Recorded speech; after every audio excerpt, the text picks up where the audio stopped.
quem não tem texto, por exemplo, no seu caso, sentar só perto de alguém que tenha o texto para poder ler. Tem texto. Se calhar quer se sentar aqui ao lado. Aí vamos só. É? Então pronto. Bem, mas aquilo que não é nada de muito longo o que eu enviei quanto ao que eu me propunha fazer neste tema, porque o tema que eu tinha proposto era questões de arte moderna. E depois considerei que, a partir desse tema, poderíamos tratar de todos os outros temas, claro, de uma maneira sempre muito incompleta, mas poderíamos encontrar caminhos para, a partir das questões da arte moderna, entrar nos outros temas previstos. E os outros temas previstos são, pela ordem que consta da lista do módulo de estética, a experiência estética, a decadência do gosto e o kitsch, o belo natural e o belo artístico, a evolução da compreensão do belo, o gênio e arte e história da arte, porque aquele tema que eu escolhi foi questões da arte moderna. Porque é que eu escolhi? Vou ler exatamente o que escrevi a partir de textos de artistas, de poetas e de filósofos, trataremos de questões da arte moderna, tendo em vista incluir aspectos relevantes de todos os outros temas propostos para o módulo de estética, para o módulo de estética do curso complementar de Formação em Filosofia. Os textos serão fornecidos nas próprias sessões ou previamente enviados por e-mail. Estes que eu vos enviei estão traduzidos em português, em alguns casos não estarão traduzidos em português, mas eu, na própria sessão, me encarrego de traduzir e com certeza que também estão aptos para ler algumas línguas que não sejam o português. Os textos que eu vos enviei são textos de Benjamin e de Baudelaire.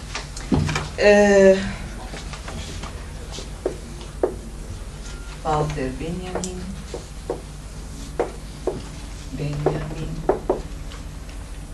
e Baudelaire.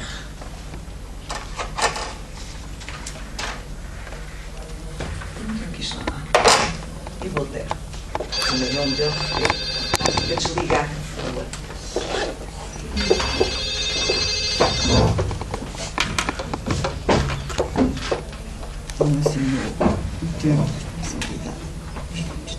Walter Benjamin é um filósofo alemão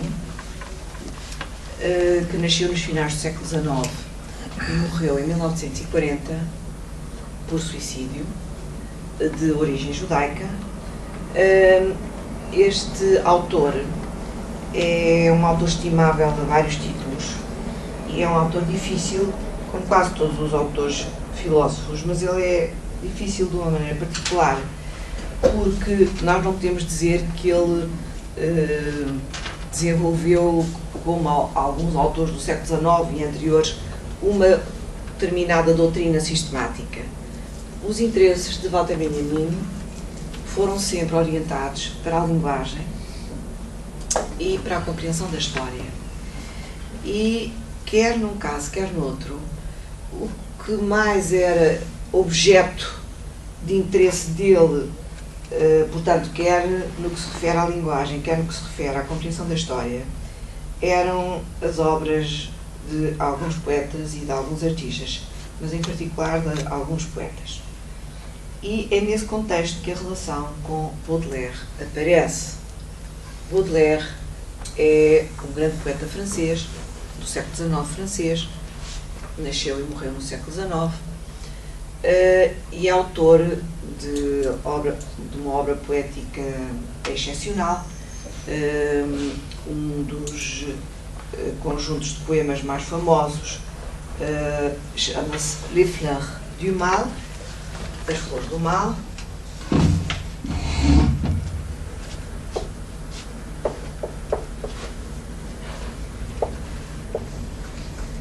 E um outro conjunto de poemas que se chamam Petit Poème en Prose,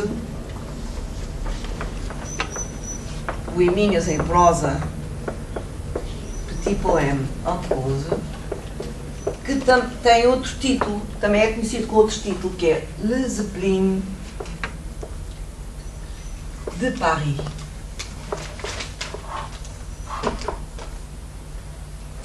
A concepção de história de Walter Benjamin é muito particular.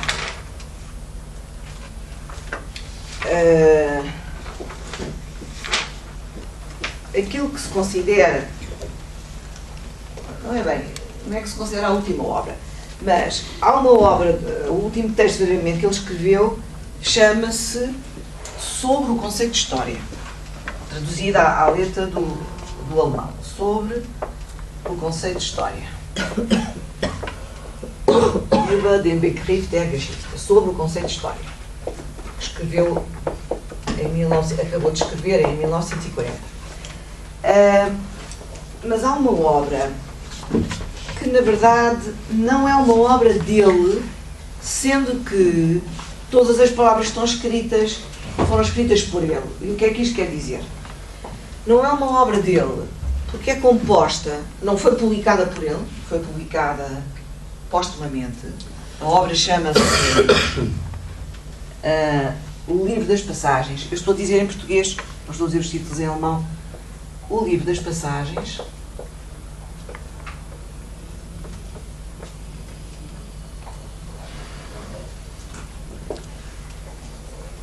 Em alemão, Das Passagenwerk. Werk, tanto se pode traduzir como obra, como livro. Das Passagenwerk é o livro das passagens. E as passagens referem-se, sobretudo, a um acontecimento arquitetónico do século XIX, francês, mas que também se expandiu, por exemplo, na Bélgica, na Itália, em Inglaterra, em Londres, que é um fenómeno arquitetónico muito particular, que consiste em ligar dois ou mais prédios entre si através de telhados transparentes de vidro. E essas passagens criavam com que uma rua interior, onde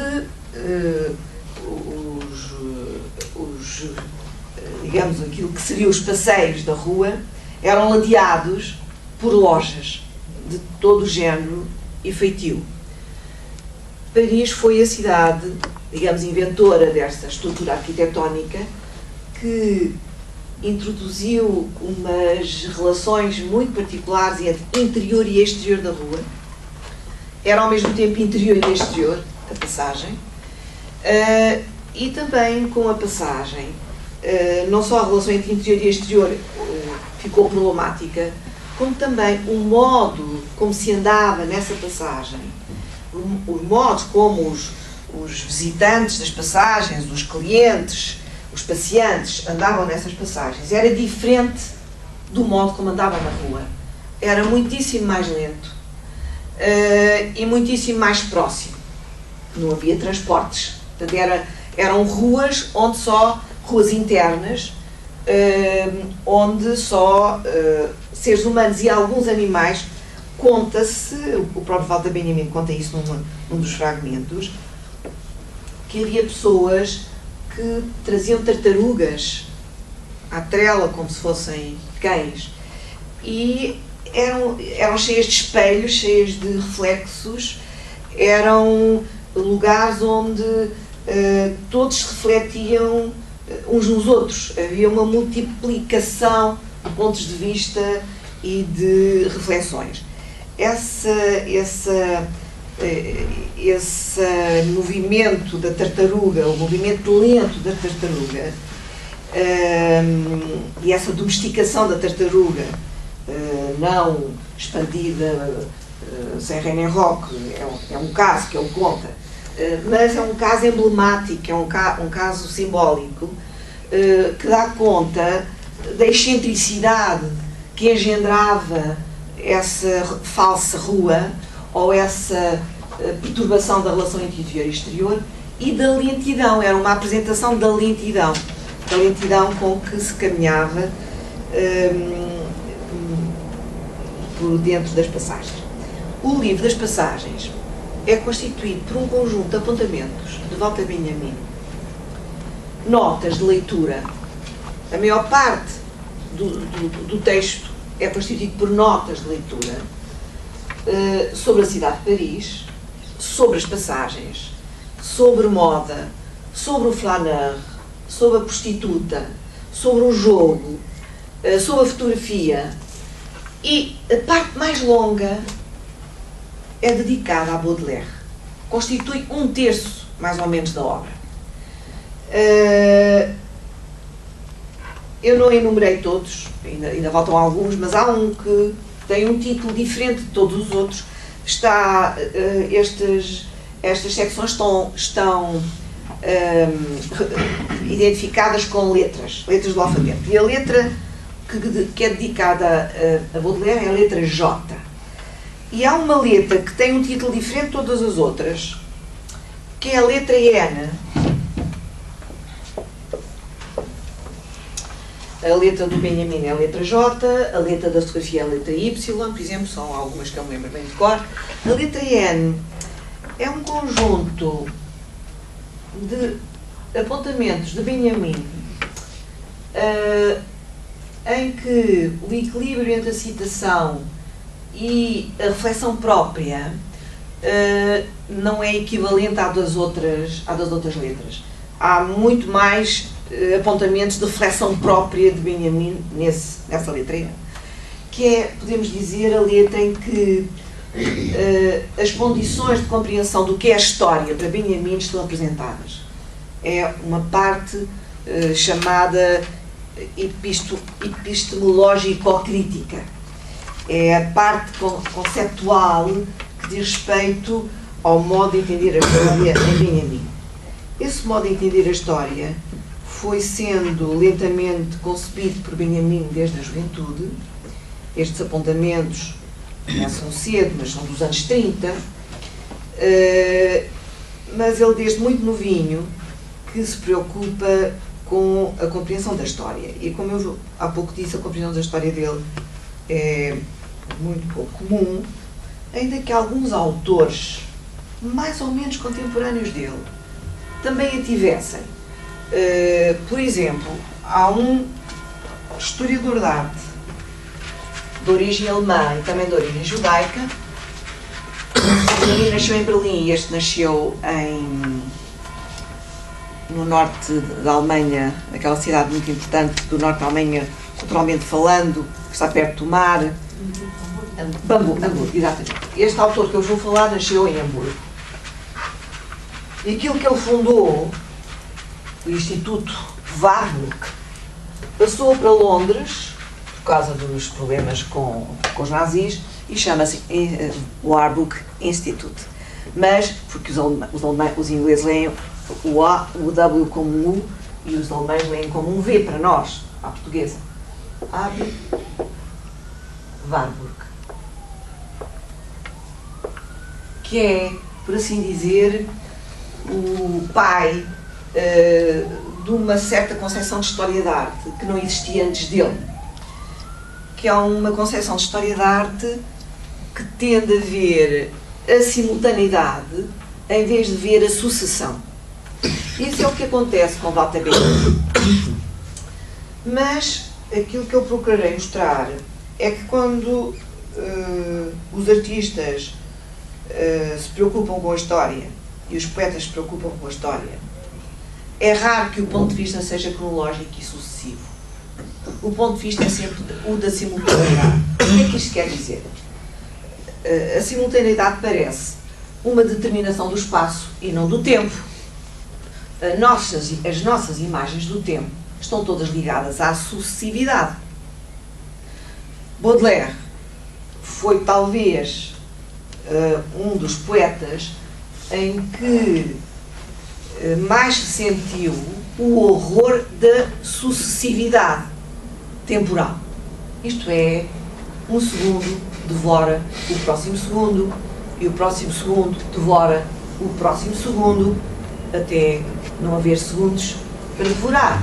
Portanto, há uma associação muito antiga, pelo menos desde os gregos, entre sucessividade e tempo.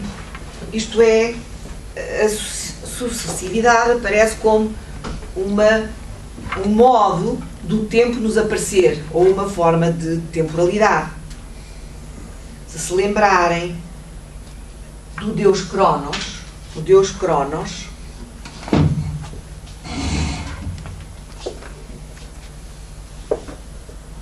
é o deus onde vem cronómetro e tudo o resto. É o deus, para os gregos, do tempo. Cronos, que era filho de Uranus e de Gaia, do céu e da terra,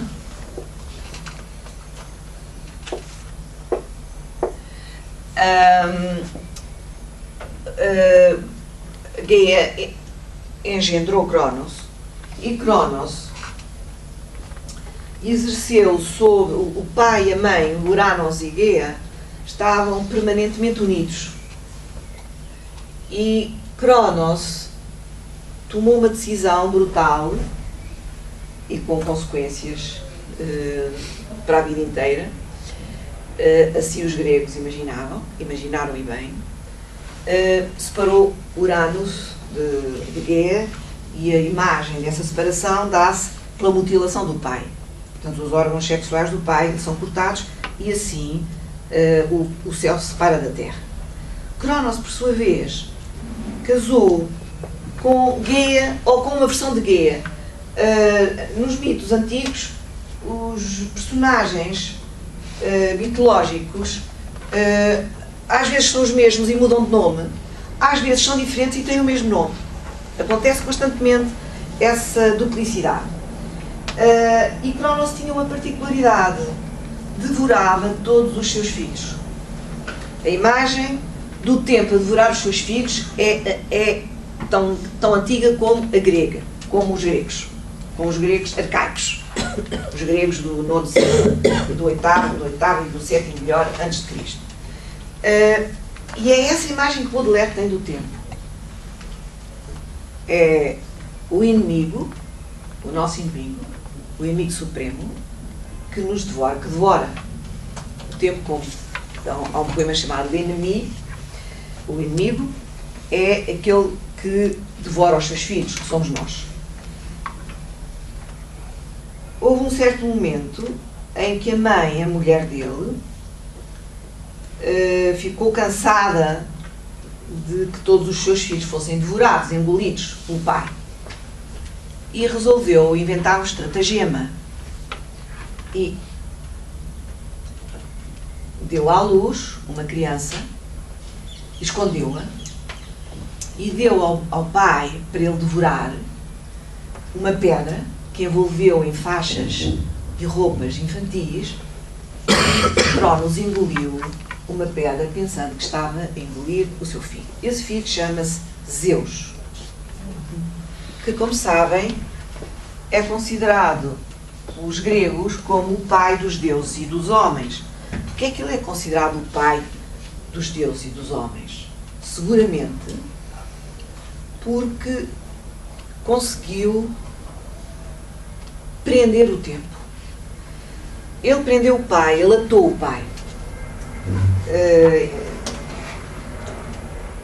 pôs cadeias no pai e enviou-o para uma ilha em que os gregos chamavam a Ilha dos Bem-Aventurados. Ele não matou o pai, não mutilou o pai, dominou-o, que é diferente. Esse é um grande ato de Zeus, é a dominação do tempo.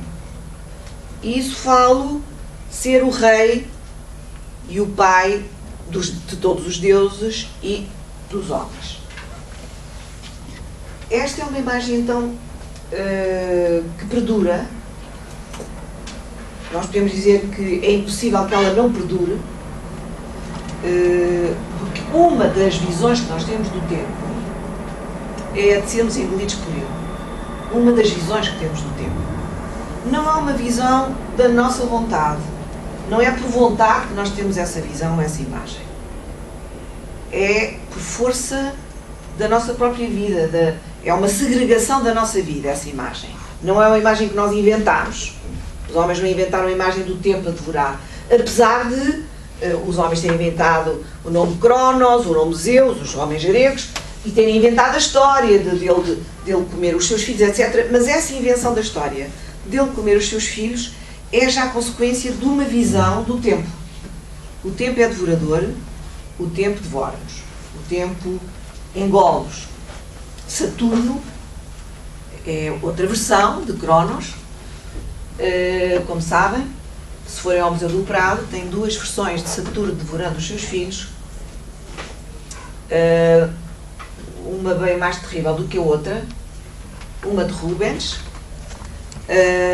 e a outra de Goya. E a de Rubens é mais terrível porque nós vemos um homem velho, o tempo é sempre, quase sempre apresentado sob a forma de um homem velho, que já ultrapassou todas as contagens da idade, e ele está morder com toda a violência o peito de uma criança. Esse é do Rubens. É bem mais terrível que a outra, que é uma espécie de um homúnculo, um pequeno homem, que tem a cabeça já devorada, mas é diferente. Parece mais uma figura de uma marionete, ao passo que o outro não, o outro é claramente uma criança. Essa visão do horror começou com os gregos e dura até agora. Do ponto de vista formal, essa leitura é apresentada assim: ou um segmento de reta com pontos. É apresentada assim. Isto é uma imagem do tempo. É a imagem da série. Do ponto de vista formal, matemático, é a imagem da série. É 1 mais 1 mais 1 mais 1. Quantos anos tem? Em que ano nasceu? Quanto tempo falta para? É sempre isto que nós fazemos. É sempre a série. Quer para um lado, quer para o outro, é sempre a série. Mas, em relação à vida humana, não é para um lado nem para o outro. Sem mais, porque tem um limite que se chama nascimento, e a partir desse limite a série continua-se até um outro limite. Há um autor que eu gostaria que conhecessem, ou na nossa segunda ou na nossa terceira sessão, ainda não tenho a certeza, chamado Hermann Broch, que é austríaco, e Hermann Broch, do tempo, só tem esta imagem, não tem outra. A imagem da linha, o segmento de linha. O tempo é, para ele, o nosso inimigo também, como para Baudelaire. Mas ele tem uma concepção extraordinariamente interessante e original da relação entre o espaço e o tempo.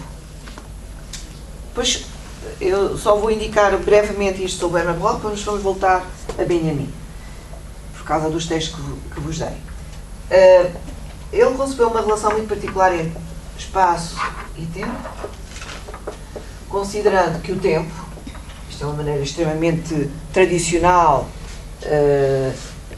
de considerar o tempo é o reino da sucessão, da sucessividade, e a imagem própria do tempo é a do segmento de linha,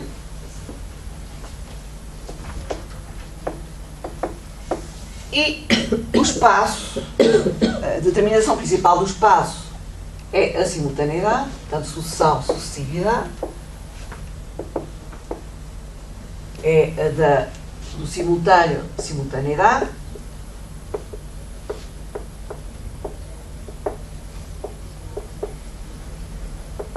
e é pelo espaço e pela consideração da simultaneidade do espaço que o ser humano pode chegar a vencer simbolicamente o tempo. O tempo só pode ser vencido simbolicamente, como é óbvio. O tempo como ameaça. o tempo como a série da devoração. Como é que isso é feito? Segundo Hermann Roth, depois haveremos de ler, é aliás a propósito dele que se falará do kitsch, porque foi ele que conceptualizou pela primeira vez. Não foi ele que inventou a palavra, mas foi inventada na época dele, ou pouco tempo antes. Ele é da mesma geração de Wittgenstein, são os dois austríacos, ambos nascidos em Viena e morreram no mesmo ano, em 1951, mas Hermann Roth era 3 anos mais velho que Wittgenstein. Wittgenstein escreve-se assim. Isto é um W.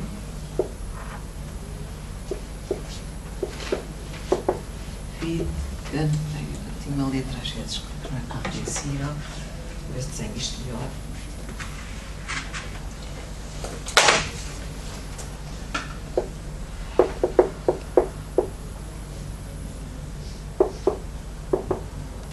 Só para saberem o quadro cultural a que ele pertence.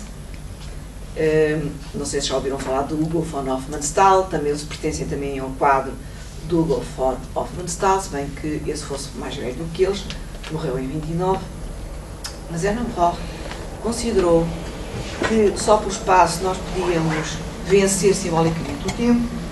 E como é que isso era feito? Através do esforço de dar forma ao tempo, de dar forma àquele que nos ameaça.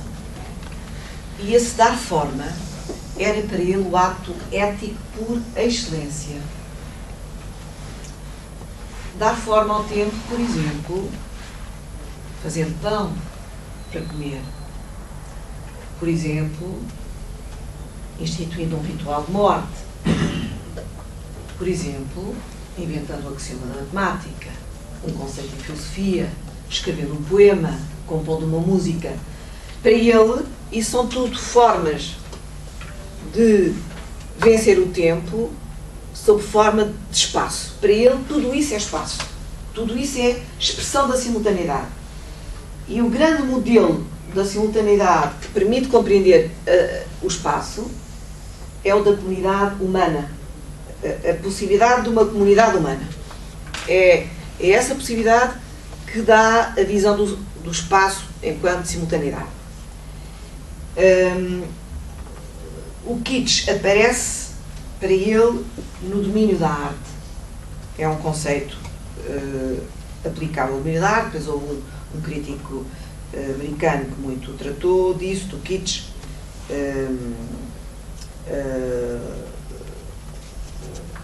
Clemens Greenberg, já no século XX adiantado. Greenberg. Mas o conceito de kitsch em Roth é muito preciso e diz respeito ao sistema de valores da arte. Nós depois haveremos de falar disso.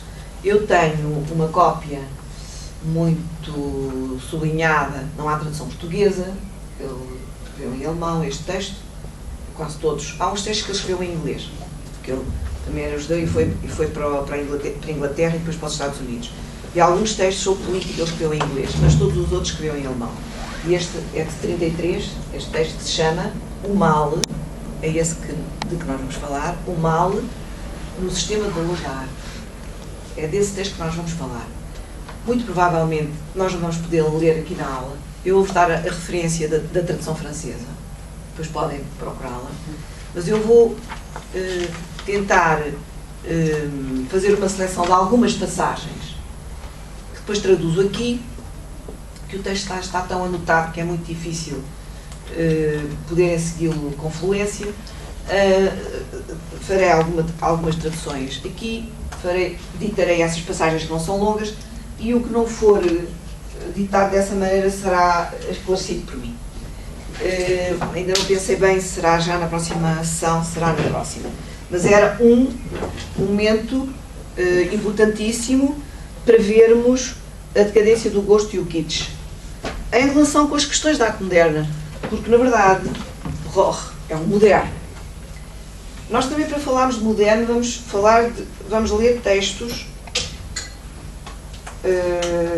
de dois pintores e escultores, sobretudo no caso de um deles, que é uma mulher, ela é mais desenhadora e escultora do que pintora. Ela morreu há 2 anos. Ela nasceu em 1911. Ela devia ter quase 100 anos quando morreu. Ou foi há 2 anos ou 3. O nome dela é Louise, de origem francesa, Bourgeois. Casou com um americano, estudou arte em Paris, depois casou com um historiador americano e foi para Nova Iorque. E lá ficou e tornou-se uma das artistas mais extraordinárias do século XX. E o outro artista, que é de origem suíça, de parte italiana, chama-se Alberto Giacometti. Quer Louise Bourgeois, quer Alberto Giacometti consideram-se artistas modernos. Giacometti não fala muito disso, de considerar-se ou não artista moderno, mas aquilo que ele diz no texto que eu vos vou dar a ler, esse texto vou mesmo dar a ler, tem este título: Je ne sais ce que je vois qu'en travaillant. Esse vamos mesmo ler, é um texto muito breve, composto por uma entrevista que lhe fizeram nos anos 50 e que foi publicada, foi feita e publicada numa revista sueca e que só foi traduzida em francês e publicada em francês há poucos anos. Je ne sais ce que je vois qu'en travaillant.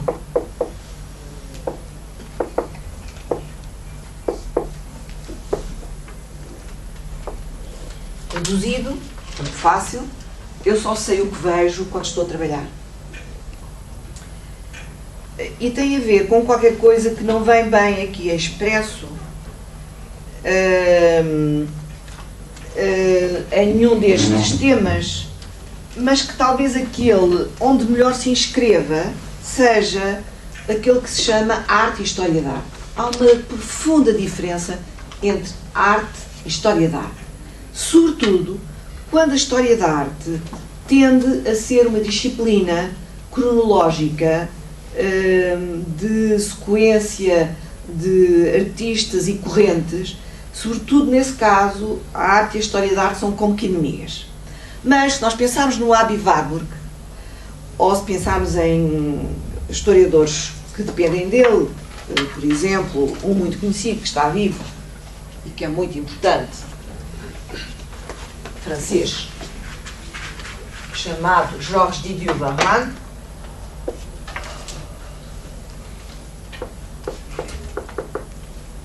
e que leu muito bem Aby Warburg. Por exemplo, o Hans Belting, outro grande historiador contemporâneo, este alemão. O Georges Didier Bauman é francês, Hans Belting. Depois há um outro, de origem romena, mas que estudou em França, chamado Victor Stoikita.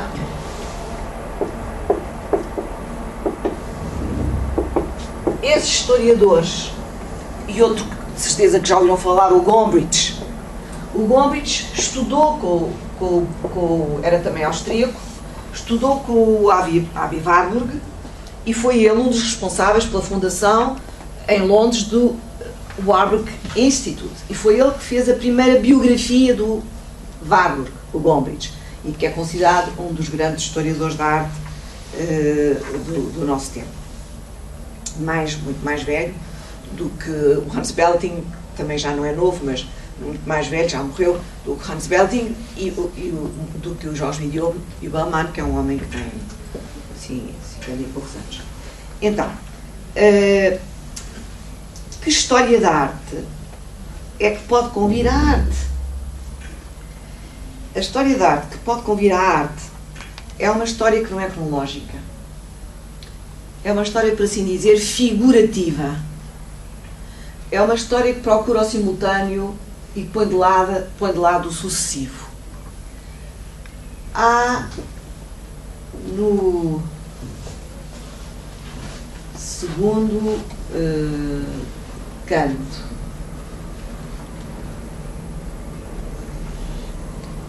da Divina Comédia, eu estou a pensar se é no segundo, se é no terceiro, se me estou a enganar, portanto tenho que verificar. Portanto, o Inferno, a primeira parte da Divina Comédia, há uma passagem muito extraordinária em que Dante, não sei se algum dia leram Divina Comédia, mas quando tiver a oportunidade leiam-na, está traduzido em português, uma versão bilingue, podem cotejar com o texto italiano. É uma obra composta em 3 partes: o Inferno, o Purgatório e o Paraíso. Dante, em rigor, foi o inventor do Purgatório. O Purgatório foi inventado por ele. E corresponde a uma fase intermediária da vida dos mortos,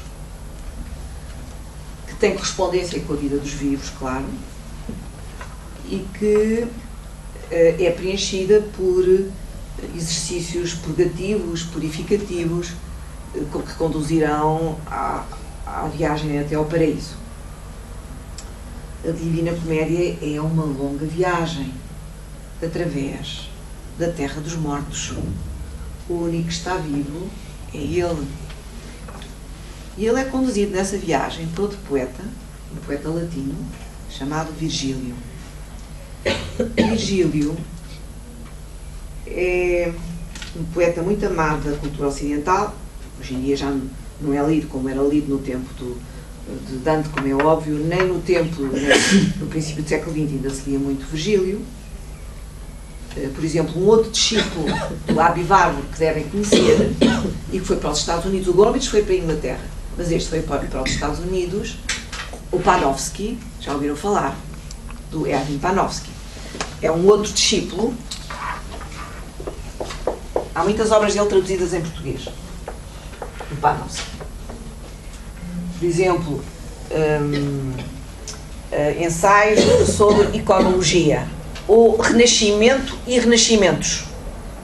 Erwin, alemã, Erwin, se lerem à inglesa, ele foi para os Estados Unidos. O Erwin Panofsky considera que Virgílio é, por assim dizer, o pai do Ocidente. Primeiro porque a luz que se respira nos poemas de Virgílio é uma luz intermediária, é uma luz que está próxima do crepúsculo. Por outro lado, porque ele transformou uma zona da Grécia chamada Arcádia, uma das províncias mais hostis, mais agrestes da Grécia, transformou-a no lugar da felicidade. Essa metamorfose foi feita por Virgílio, nas éclogas de Virgílio, de tal maneira que Arcádia passou a ser considerado o lugar onde escorre o leite e o mel. Era uma zona montanhosa onde só havia cabras e pastores de cabras. Leite havia muito, mel também era capaz de haver, mas era um local de vida dificílima. Só para verem como é tão interessante a história do ponto de vista figurativo. Há uma obra, aliás há 3 obras na pintura ocidental chamadas, isto depois vai ter com o Benjamin e com o Baudelaire, como irão ver, por causa da concepção de uma história que deixa de ser cronológica e que talvez para os artistas nunca possa ser cronológica, como eu vos disse. Ed in Arcadia Ego é o nome dessas 3 pinturas.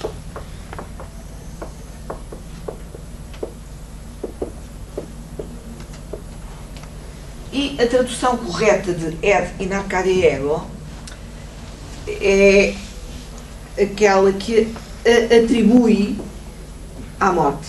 É a morte que está a falar. Também eu vivi na Arcádia, isto é, mesmo no lugar da felicidade, a morte exerce o seu poder. E há 2 pintores que pintaram, as tais 3, Ed in Arcadia Ego. Poussin pintou 2, o grande pintor Poussin francês, e Guercino pintou uma e foi o primeiro a pintá-lo, Guercino. A pintura de Guercino, vão ver ao Google que encontram. A pintura de Guercino, agora estou com dúvidas se tem 2 Cs, eu não me lembro, tinha de verificar. Nós vemos em primeiro plano uma pedra que pode ser uma indicação de um sarcófago, e está lá escrito, mas é para... Nós estamos a ver, aquele que vê a pintura é que está a ver essa inscrição. Ed in Arcadia. E sobre ela está pousada uma caveira e também está uma mosca. E a mosca é associada à morte. E do lado esquerdo, isto do lado direito, nós vemos isso, e do lado esquerdo há 2 pastores que estão a espreitar aquilo. O Poussin transfigurou, ele viu a pintura do Guercino, fez 2 pinturas com esse nome, uma está em França, outra está em Inglaterra, e transformou a visão, não é o contemplador, não é o espectador que está a ver, que está escrito Ed in Arcadia, são os próprios personagens da pintura que estão a ver. E as 2 pinturas são diferentes, muito diferentes. A segunda é muito mais hierática e solene do que a primeira. A primeira é como se fosse uma cena meio idílica, campestre de pastores e pastoras. A segunda não, a segunda é uma versão muitíssimo mais sóbria, em que o movimento parece que ficou, não só se tornou mais lento, mas parece que coagulou, e há uma figura muito misteriosa de uma mulher vestida de uma maneira muito nobre. Em qualquer dos casos, a inscrição aparece sempre no sarcófago. Num caso com caveira, no outro caso sem caveira. A interpretação das diferenças é feita pelo Erwin Panofsky, num dos ensaios sobre iconologia. Ele interpreta a diferença entre as 2 de Poussin de uma maneira muito interessante. Não vou explorar isso. Depois o Lévi-Strauss é um grande antropólogo francês que morreu há poucos anos. O Claude Lévi-Strauss escreveu, era o pintor que ele mais amava, Poussin, escreveu numa obra que se chama, está traduzida em português, Regarder, écouter, lire. Portanto, deve ser olhar, escutar, ler. E para o regarder, ele escolhe Poussin. E escolhe precisamente Ed in Arcadia, as 2 versões. E faz uma espécie de discussão argumentativa com Panofsky, que já tinha morrido, que já não estava vivo. Mas é muito interessante essa discussão. Nós não vamos entrar por esta discussão. Eu só vos queria dizer é que é muito curioso, por um lado, que a Arcádia seja uma invenção simbólica. Historicamente falando, Arcádia é uma província hostil, inóspita e agreste. E houve um poeta que a transformou e converteu-a num local paradisíaco da aventura humana, onde o mel e o leite escorriam pelas pedras.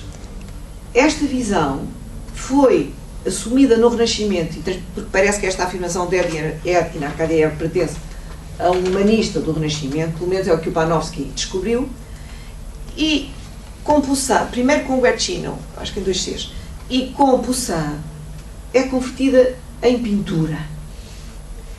E é um caso muito interessante de inscrição literária e que tem base literária, pictoricamente falando. É uma inscrição literária numa pintura. E a interpretação da pintura só pode ser feita através da interpretação da inscrição. Cria-se aqui uma simultaneidade. Não tem a ver com sucessão de tempos, tem a ver com absorção de qualquer coisa que se transmitiu esta expressão é de Arcadia Ego, que não é de Virgílio, é de um humanista do tempo dos Médici, mas a transformação da Arcádia em lugar de desejo é romana do tempo de Virgílio.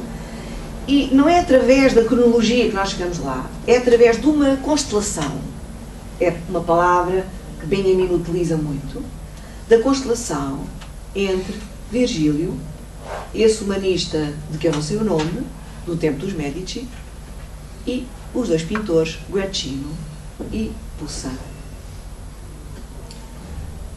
Esta frase, no tempo de Goethe, no século XVIII, começou a ser mal traduzida. E, em vez de ser a morte a falar, era aquele que a dizia que falava. Neste caso, por exemplo, Goethe disse esta frase, escreveu-a, como epígrafe de uma obra maravilhosa, que está traduzida em português. Um dia, quando tiverem tempo, leiam-na. É uma das obras mais maravilhosas que foram escritas, que se chama Viagem à Itália, de Goethe, e que ele realizou entre 1786 e 1788, quando ainda não tinha 40 anos. Faria 40 anos em 89, ele nasceu em 49. Por curiosidade, ele nasceu no ano em que foi descoberta Pompeia, pelos arqueólogos. É interessante que essa epígrafe já não queria dizer eu, porque aquela epígrafe era a morte a falar. A morte dizia, eu também meto o meu dente na felicidade humana. A tradução errada é tomar aquele ego como a pessoa que está a falar. E a pessoa que está a falar, neste caso, é Goethe, que escreveu como em latim e também em alemão, Auch ich in Arkadien, Auch ich in Arkadien, dizerem em alemão, Auch ich in Arkadien, isto é um I, também eu na Arcádia. Então, a má tradução alterou o ponto de vista. É muito diferente ser a morte a dizer eu também persigo os homens no meio da felicidade, ou dizer eu, que sou mortal, conheci a felicidade. É muito diferente uma coisa da outra. Mas esta é uma má tradução. Tarnowski explica isso maravilhosamente. Dá-se o caso de, um século mais tarde, o autor da Madame Bovary, Flaubert,